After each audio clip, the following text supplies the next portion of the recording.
Hello everyone, welcome back to a new week of iRacing action, and we're returning to open wheel racing today. It's the Formula iR-04 at Hockenheim, and thankfully it's a fixed setup series too, so we won't have any repeat of that underfueling disaster at Brands Hatch last time out. Qualifying's gone really well for this one. We're on the pace from the start here, and we've put it on the second row of the grid. A qualifying time of 1:41.4, good enough for fourth. Pole position man Christian Bijak looks in a class of his own. His time of 1:40.3 is more than a second faster. So we may not be on for the win here, but we could be in contention for a podium. Let's get down to the grid and find out how we go.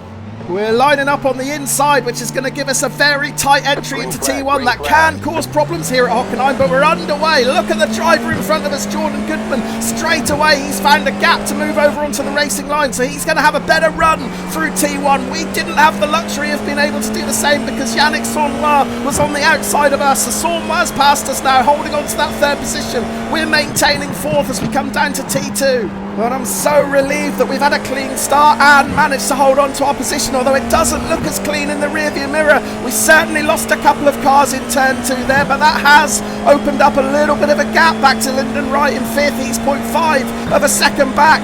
Meanwhile, in front, the lead in 3 look like they might have the pace to make a break for it. They're already 1 second clear. Jordan Goodman having a look up the inside of Christian Bijak into the hairpin. Goodman takes the lead. Bijak in second. Yannick Saulnois in third. Well, I thought Bijak was going to run away with this one based on his qualifying performance, but maybe Jordan Goodman has got something in reserve. What I do know is that the longer these 3 in front battle with each other, the more likely we're able to keep with them. I mean, I can't remember the last time I've had a podium finish in iRacing. It is a long, long time ago, but I do like this Hockenheim track. I always tend to go fairly well here. So if ever there's a chance of getting a podium, it's this circuit. But we are really going to have to push here because this front 3 are making a break for it. Oh, Bijak running a little bit wide on the exit of the Mobile 1 curve there. He's managed to hold on to that second position, but he's going to be under all sorts of pressure now from Yannick Saulnois in third. Meanwhile, we're still 0.9 of a second back. We're struggling to get any closer to these guys, and we're going to be under pressure ourselves from Lyndon Wright in 5th. He is right on our tail as we come out of the final turn. We take a little bit too much of the curb on the inside. That is going to cost us a little bit of exit speed. Is Wright close enough to capitalise? I hope he's not going to make a move up the inside into T1. No, he's not close enough, so we're holding on to 4th place for now. Right, let's check out the replay to see what happened on the opening stages of that first lap. Look at the driver in front of me, Jordan Goodman. He moves right over to the racing line. Unfortunately, we weren't able to do the same, so we were stuck with the inside line. Thankfully, we had loads of room, which is a little bit unusual for Hockenheim. Normally, turn 1 is carnage. However, the carnage was saved for turn 2. The number 7 driver, Ryan Smith, coming in really hot down the inside and collecting the number 17, Neil Kidd. Halfway through lap 2 now, and we're beginning to close the gap on these 2 cars in front. It's now just 0.4 of a second to Yannick Saulnois in third. Now, no doubt Saulnois and Christian Bijak are slowing each other down because they're fighting so hard for that second position. Now, we said that Bijak would run away with it in the early stages, but actually it's Jordan Goodman who's beginning to open up a lead. He's 2.3 seconds ahead at the front. So clearly Bijak's pace is being hampered by the fact that he's got his hands full with that green car behind Yannick Saulnois. But as we end lap 2, it's Jordan Goodman in the lead, Christian Bijak in second, Yannick Saulnois in third. We're in 4th and we're being hounded by Lyndon Wright in 5th.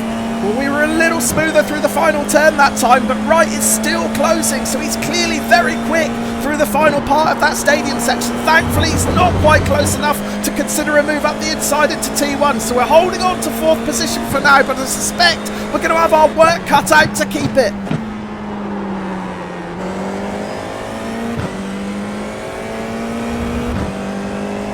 And as we begin the charge down the Parabolica for the 3rd time, we're beginning to see the first sign that the pack ahead may be starting to spread out just a little bit. Goodman's got a commanding lead now. He's nearly 3 seconds down the road. But yeah, there's a gap opening up between Bijak and Saulnois.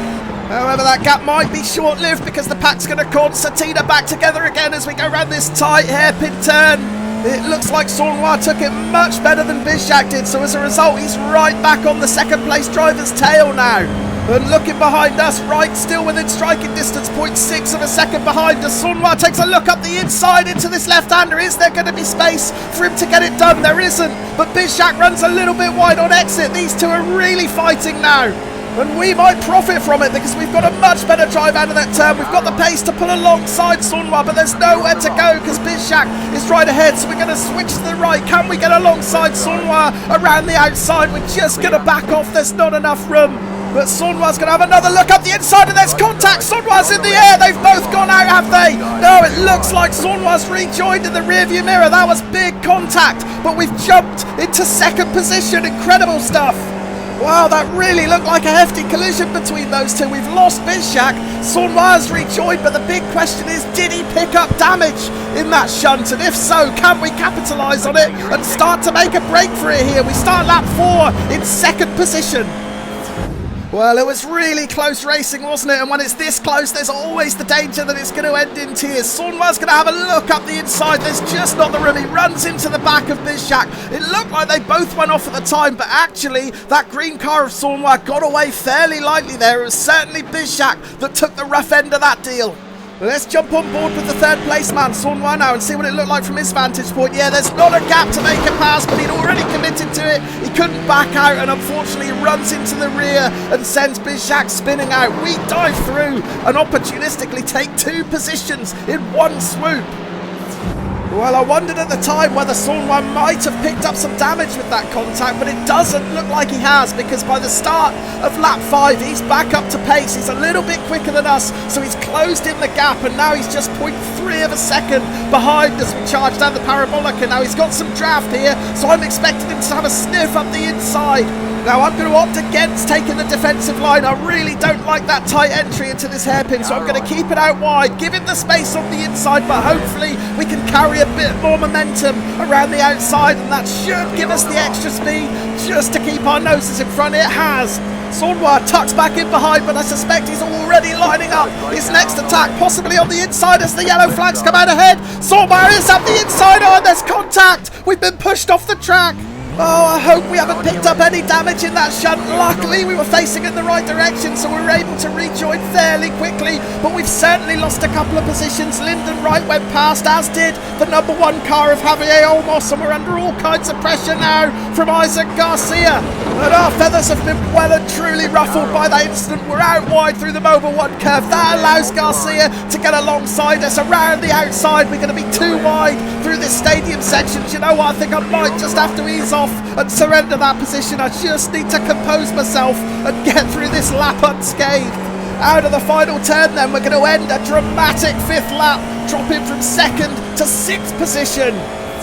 Well, the drama started back at the parabolica on the approach to the hairpin. We decided against taking the defensive line, effectively gifting Sunwa that inside line, but I just hoped the outside line would let me carry a bit more momentum and get a little bit of extra speed. That did work. We were able to keep our noses in front, but Sunwa tucking in behind now. He's already considering his next move, and he's going to make a lunge up the inside. Now, to be fair to Sunwa there, I left a huge gap for him, and I also knew he was there, so maybe I turned in a little bit too tight and squeezed him out. The chopper cam will give us a better angle. And yes, Sunwa makes that move up the inside. By the time we reach the apex, he's already fully alongside me. He might even have his nose slightly ahead.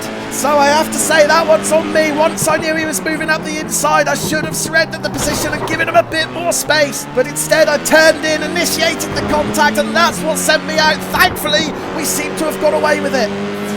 Right, back to the live action, and we've just about regained our composure after that frantic 5th lap. We're right on the tail of Isaac Garcia now. We've got to start thinking about trying to repair some of the damage done on that previous lap. Can we pull alongside Garcia here? We're certainly going to pick up some draft. Now, is Garcia going to defend, or is he going to take a page out of my playbook and send me down the inside? He's going to defend, so okay, we're committed to the outside line now. Hopefully it'll work like it did a couple of laps ago when we carried the momentum wide around the outside. Oh, Garcia's lost the rear. He's spun out, so we have got the position back anyway. Well, back at the end of the previous lap, Garcia was able to capitalise on me still being flustered from that incident a couple of turns earlier. He runs around the outside into the stadium section. I'm still trying to get my composure back at this point, so I think better off locking horns with him. I let him have that space up the inside and take that 5th position. So we took a deep breath, calmed down a bit, and then we had the outside line at the hairpin on the following lap. Now, I was hoping it would give me a little bit of extra momentum and exit speed, but I didn't need it. Garcia spins out. So we've got 5th position back, but can we do anything about the cars further ahead? It's a 2.5 second gap to Javier Olmos in 4th position. Right in front of him, we've got Lyndon Wright in 3rd and Yannick Saulnois in 2nd. Now, bridging this gap is going to be really difficult because I know all 3 of these guys are running at a similar pace to me, but there's been an incident. There are 2 cars off track. That looks like Saulnois and Olmos have crashed out. Oh, dramatic stuff to end lap 6. Out of nowhere, we've jumped back up from 5th into a podium position again. We're up to 3rd place. Well, watching the replay, we're actually pretty unlucky not to get 2nd place back because Saulnois it is who's going to lose it out of the penultimate turn. Look how close Lyndon Wright came to getting collected, but in the end it was Olmos who had nowhere to go. On board with Olmos now, we can see the spin right in front of him, and he just gets clips and it sends him out into the barrier. Well, I thought my podium hopes had gone after that contact with Saulnois a couple of laps ago, but now we are right back in with a shout here. And it turned out to be a pretty comfortable run to a podium position. Lyndon Wright's in front of us, about 3 seconds clear at the moment, halfway through lap 7, but I soon realised that Wright had a little bit of extra pace. I knew that I wasn't going to catch him. Meanwhile, behind, the driver in 4th has just crashed out. He's dropping down the order, so I've got loads of breathing room now. And yeah, that made for a pretty lonely second half to this race. I had no company whatsoever, so I just concentrated on keeping it smooth and steady, not making any mistakes to bring this car home. We had one glimmer of hope towards the end of the 10th lap when I got this message from crew chief. You got it right now on the left. Now, Lyndon Wright had opened up a 5-second gap by this point, and just for a moment I wondered if he'd stacked it through the stadium section, but it wasn't to be. The message was for a back marker, Eric Cesaris, who is going to kindly pull aside and let us through safely here. So good work from Cesaris, and we carry on towards the end of the race. Yeah, this is the lap driver, Cesaris, just carrying way too much entry speed into the Mobil 1 curve, and that sends him flying out through the gravel and onto the grass. So yeah, that was the story of the race. My first podium in many a month in iRacing, and I couldn't be happier. What a dramatic race it was. We almost threw it away after that contact with Saulnois, but we're going to cross the line to take 3rd place and get a massive boost to our iRating, plus 76. And just the 4X as well from that contact with Saulnois, so a little safety rating boost as well. A good day all round. We'll check out some of the other crash highlights from the race shortly because that was a chaotic one. But first, the classified results. And there we are, 3rd position with a fastest lap time of 1:41.3. So we did improve slightly on our qualifying time, but nowhere near the pace of the front 2. Jordan Goodman the winner, Lyndon Wright in 2nd, both lapping in the 140s.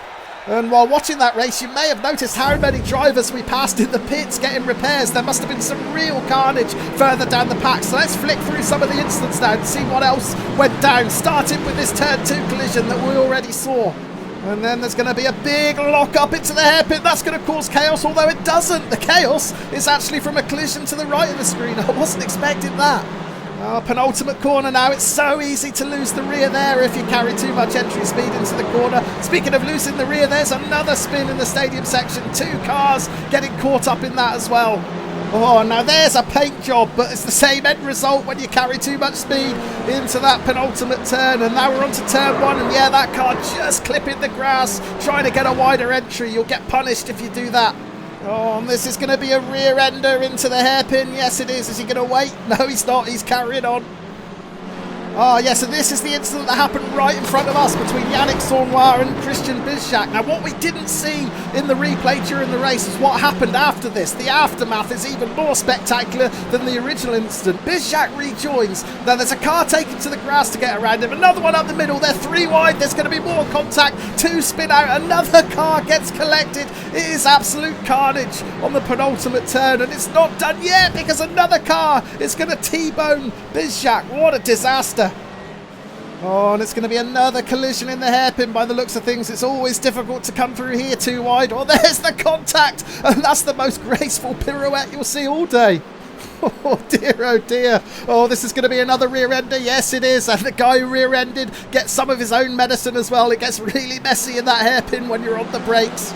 Oh, and this is Isaac Garcia. Now, we had a good battle with Isaac during the early part of that race. This was shortly after we got past him, and he lost it big time on the exit of the Mobil 1 curve there. And speaking of familiar faces, yeah, this is the instant that gave us 2 positions. Yannick Saulnois spinning out and ending up taking the number 1 car, Javier Olmos, with him. More stadium section shenanigans now. That was another rear ender, and that's the number 19 Brent Smith's race over. Oh, and this is Eric Cesara's. That was the lap driver that we passed towards the end of the race. He outbroke himself into that sharp left-hander in front of the big Mercedes grandstand, and he's joined by Yannick Saulnois by the looks of it. Back to the hairpin. This is the number 22, Owen Farrell, with one of the slowest spins you'll see all race, but he's going to follow that up quickly with one of the fastest, getting it all wrong into T1 on the next lap. And speaking of speed, the Mobil 1 curve is always very fast when you get it wrong, as the number 18, Agon Imiraj, found out. So yeah, drama all through the pack, and this combo always tends to throw up great racing. I did the same one a couple of months ago, and it turned out to be my race of the season. If you want to check that out, you can do so here. Also, please do leave a like if you've enjoyed watching, and let me know what you thought of the race in the comments. I'd love to hear from you. Thank you ever so much for tuning in again, and I'll see you for the next one. Cheers.